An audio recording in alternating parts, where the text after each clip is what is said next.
आप सभी को ओम साई राम। दत्तात्रेय संप्रदाय, इसके 5वें पूर्ण अवतार शिरडी के साईं बाबा हैं। 16 वर्षीय युवक के रूप में नीम के पेड़ के नीचे शिरडी में साईं बाबा सबसे पहले प्रकट हुए। 7 साल द्वारकामाई में रहे और 15 अक्टूबर 1918 के पुण्य दिवस में उन्होंने महासमाधि ली। तेल के बदले में पानी से दिया जलाकर द्वारकामाई को दिव्यमान बनाया, प्रकाशित किया साईं ने, और इस लीला के दौरान सुप्रसिद्ध हुए साईं।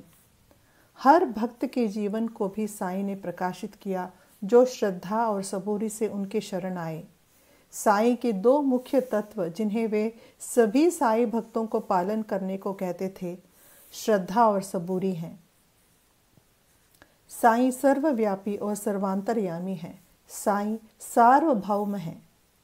भक्ति मार्ग पर ले जाने के लिए उन्होंने भक्तों के जीवन में कई लीलाएं रची। श्री साईं सच्चरित्र, जो श्री हेमटपंत द्वारा लिखी गई एक पवित्र ग्रंथ है, वे साईं का चरित्र का वर्णन करती है और साईं द्वारा रची कुछ लीलाओं का वर्णन भी उस ग्रंथ में है और हम सब इसे भली भांति जानते हैं और इस ग्रंथ से परिचित हैं। साईं भक्त होने के नाते श्रद्धा, सबूरी, शरणागत, निष्काम सेवा, प्रेम, वात्सल्य, इन गुणों को अपना के साईं को हृदय में बसा देना है हमें। और जो षड रूपें हैं, जैसे कि काम, क्रोध, लोभ, मोह, मद, मात्सर्य, इनसे मुक्त होना आवश्यक है। साईं आज तक यही सिखाते हैं हमें। साईं और हमारे बीच कोई दीवार न हो और हम साईं के साथ एक हो जाएं दिल और ध्यान से। साईं यही चाहते हैं। नारायण यानी कि मानव सेवा ही माधव सेवा है। साईं ने ये काम कर दिखाया है।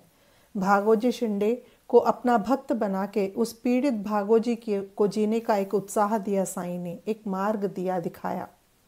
अनगिनत हैं साईं की लीलाएं। हमें बस उन द्वारा दिखाए मार्ग पर चलना है, बिना किसी संदेह के और किसी आशा से। साईं हैं तो हम हैं। इन सभी पूर्ण अवतारों में कई आदर्श और उसूल मिलते हैं, जैसे कि जाति धर्म के भेदभाव को न रखना, अन्नदान करना, सृष्टि के हर जीव राशि में ईश्वर को देखना, प्रेम जताना, सेवा भाव को अपनाना, धन दौलत से दूर रहना, उस पर मोहित न होना, फकीरी ही असल में अमीरी है, बादशाही है, यह सोच रखना, नाम जाप करते रहना, जन्म मृत्यु के चक्कर से निकलने का प्रयत्न करते हुए भक्ति मार्ग को अपनाना, गुरु के चिंतन मात्र से गुरु को पा सकने का, ये भी एक बहुत ही मूल मंत्र जैसे है जो सब गुरुओं ने हमें सिखाया। चिंतन करना, चिंतन के बदले, चिंता के बदले। इन अवतारों का खास कार्य होता है भूमि पर अवतरित होने का। तब तक वे कार्य और कर्म करते रहते हैं और उनका मकसद पूर्ण होते ही वे समाधि लेते हैं। ये सभी अवतारों की खासियत है। जब तक कलयुग है, दत्त अवतार आते ही रहेंगे, क्योंकि मानव को मुक्ति दिलाना एक गुरु का धर्म है। हमारा फर्ज बनता है कि हम अपने गुरु श्री साईं बाबा के दिखाए हुए मार्ग पर चलें और आपस में प्रेम बांटें। ओम साई राम, जय साई राम।